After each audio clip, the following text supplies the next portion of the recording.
Hello, I'm Alec Avdakov, and welcome to the life and times of Frederick the Great.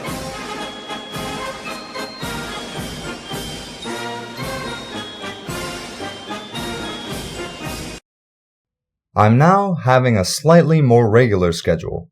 I'm glad about the reception I got from the overview of the War of Austrian Succession.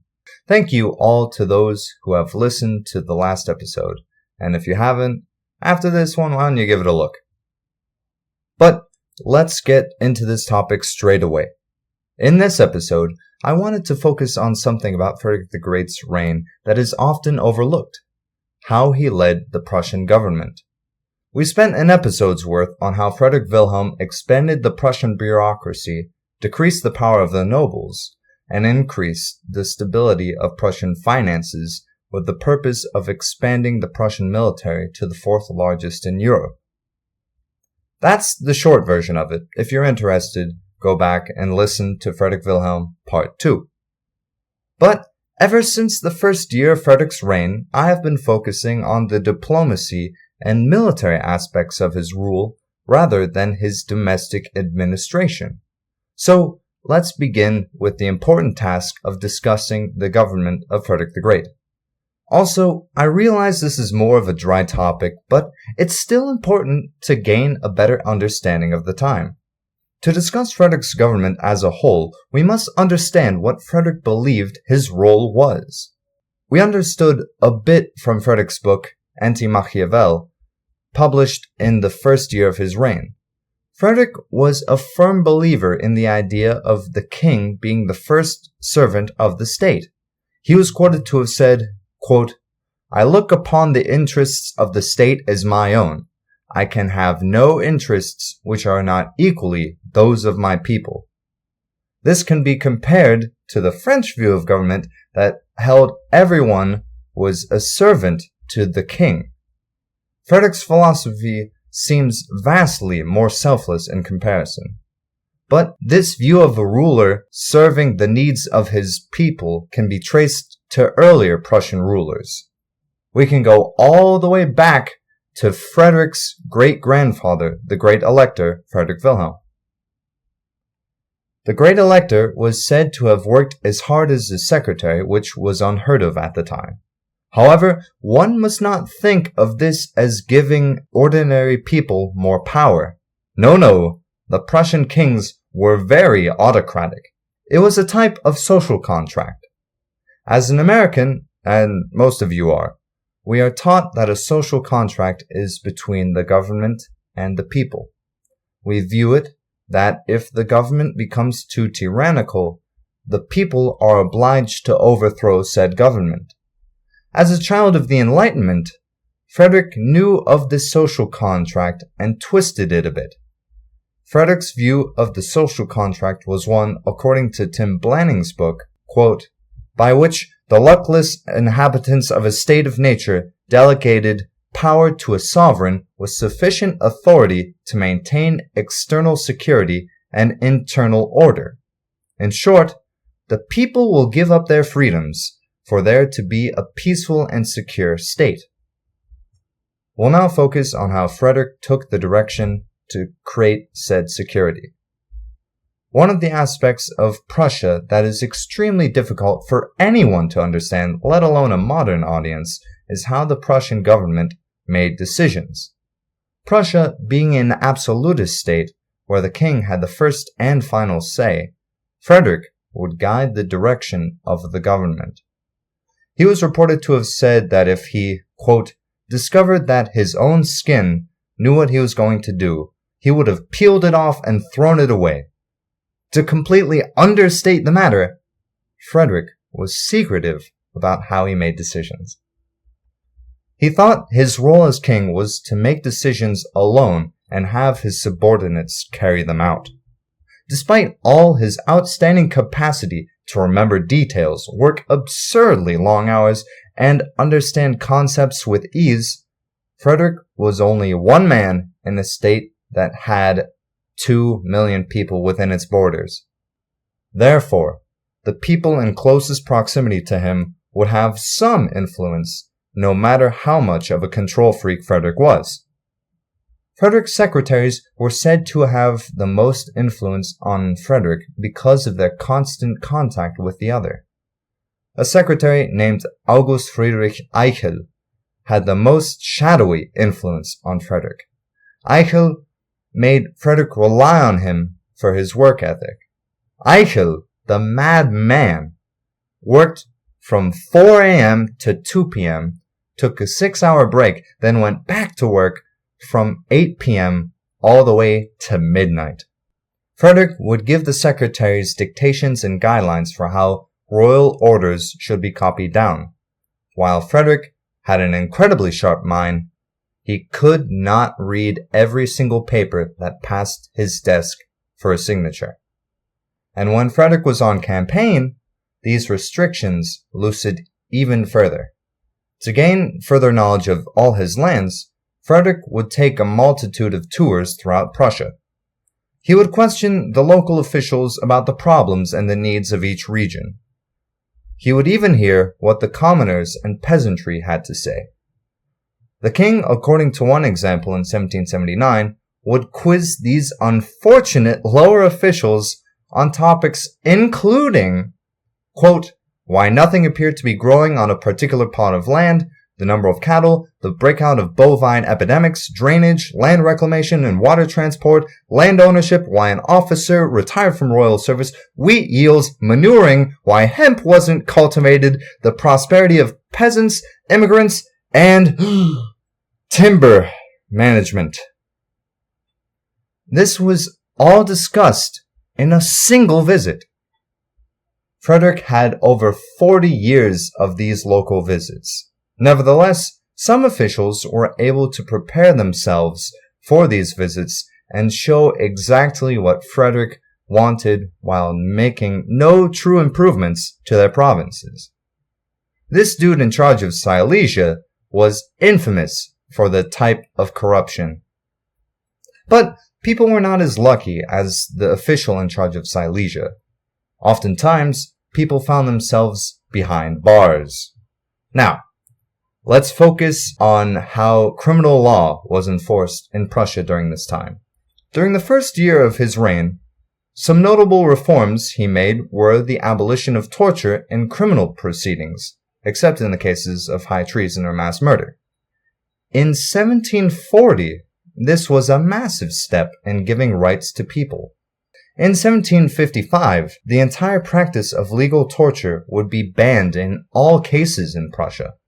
This was during a time when a man who tried to assassinate Louis XV was sentenced to death by tying his forelimbs to ropes, and horses would pull said ropes.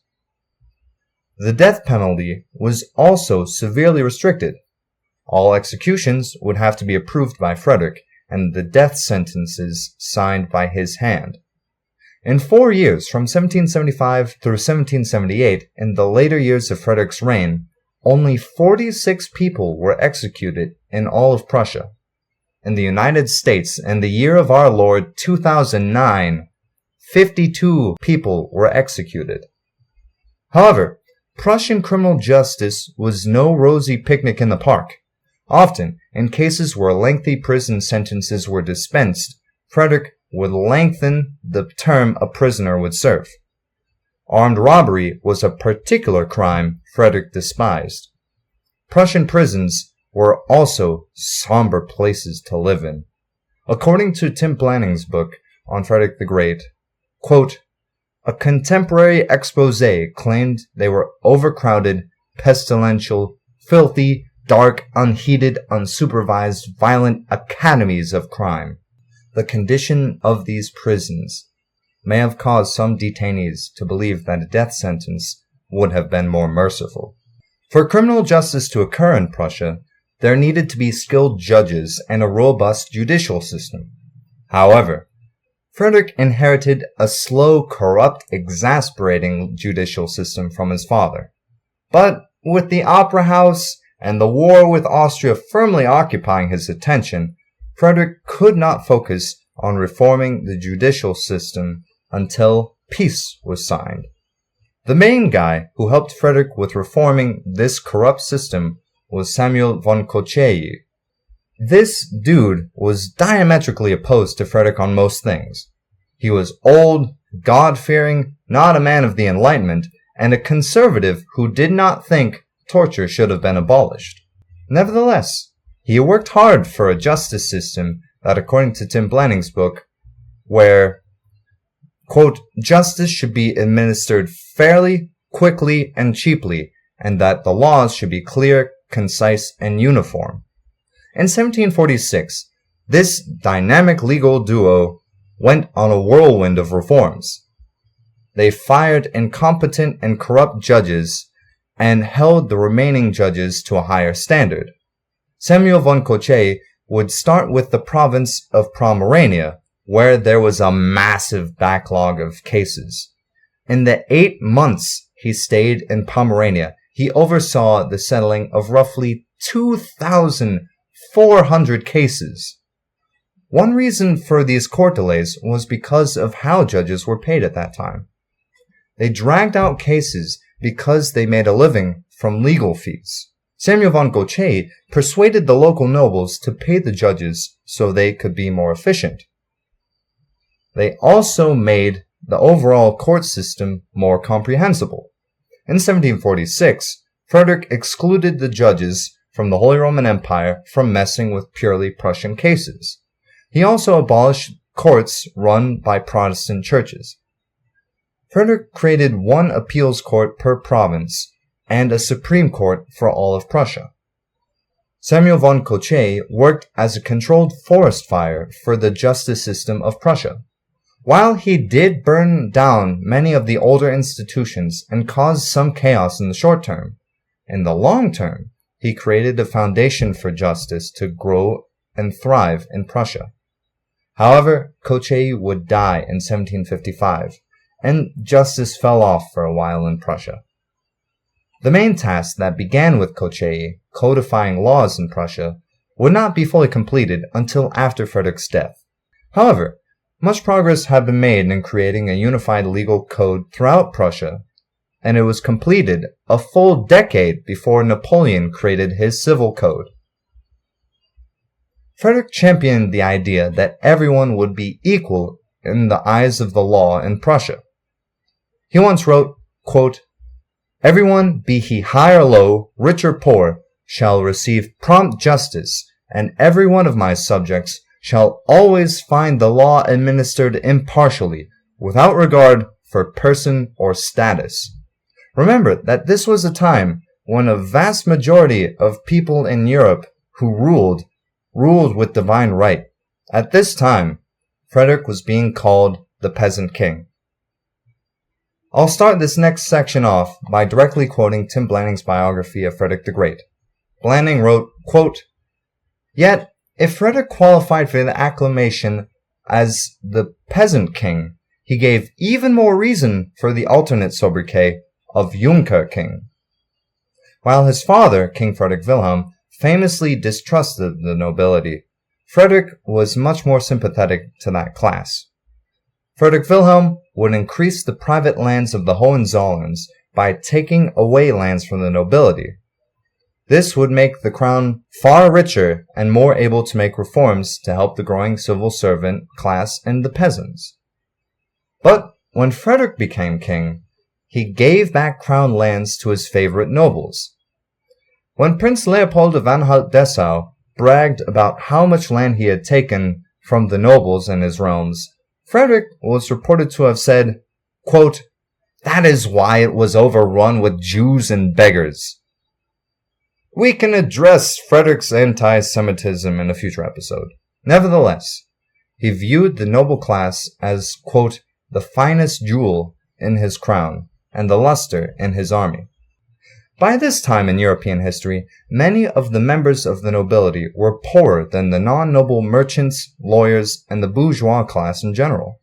In France, becoming a noble sometimes simply meant buying the right to be a noble. Frederick was deeply against this. Despite this opposition, by 1800, 14 years after Frederick had died, 20% of noble lands were owned by non-nobles.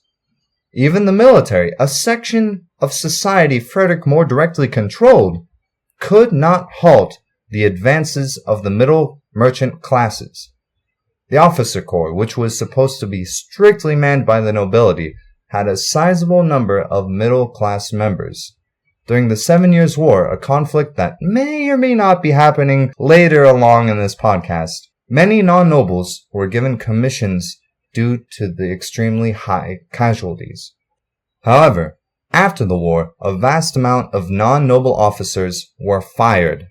Out of 711 officers above the rank of major in 1786, only 22 were non-nobles.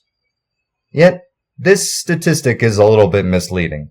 After all, sometimes people would just add a von to their name and just act as if they were always noble.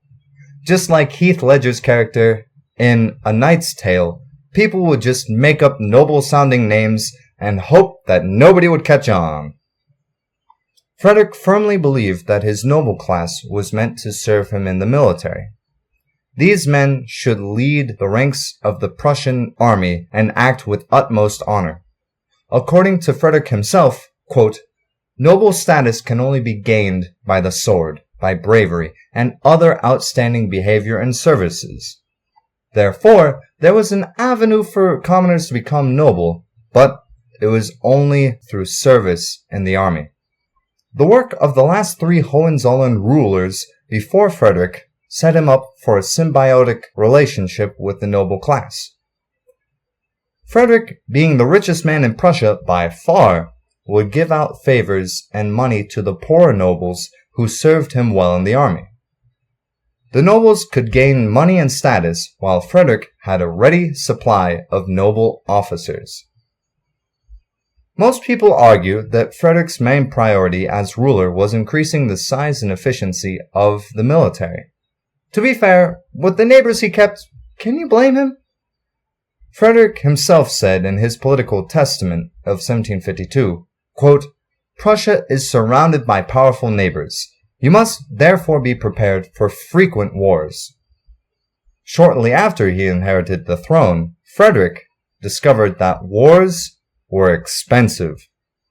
Even though Frederick was incredibly well versed in nearly every topic imaginable, Frederick was not very deft at finance and economics. He spent nearly all the riches his father saved in the war chest in the War of Austrian Succession. He debased his currency to keep him in the next war, and he raised tariffs against his neighbor Saxony after the war, which led to economic stagnation and a trade war. While he did foster local industry in linen and ceramics, these were monopolistic ventures and had inferior quality most of the time. Frederick was not a man who understood the growing laissez-faire economics movement coming from France in the 1780s. He held onto the out-of-date model of mercantilist economics that held the Prussian economy back. So overall, the Prussian government was a mixed bag. Prussia grew in size and complexity, yet Frederick shrunk the power of the government to a single man, himself. He did make some reforms that benefited a huge amount of people, such as the abolition of torture and the accessibility of law to everyone. Nevertheless, his multiple wars and poor economic management led Prussia to the brink of destruction and the misery and death of hundreds of thousands of ordinary people. He was brilliant in many ways, yet destructive in other ways. The best way to describe Frederick's government is with a quote from a very obscure book, Jim and Me by Dan Gutman. Quote, "There's good and bad and good." Thank you for listening to today's episode. If you'd like to get early access and some extra episodes, you can donate on my Patreon and join this great community. To end this episode, I believe I will leave you with the advice for how to observe any government. Watch what they do, not what they say.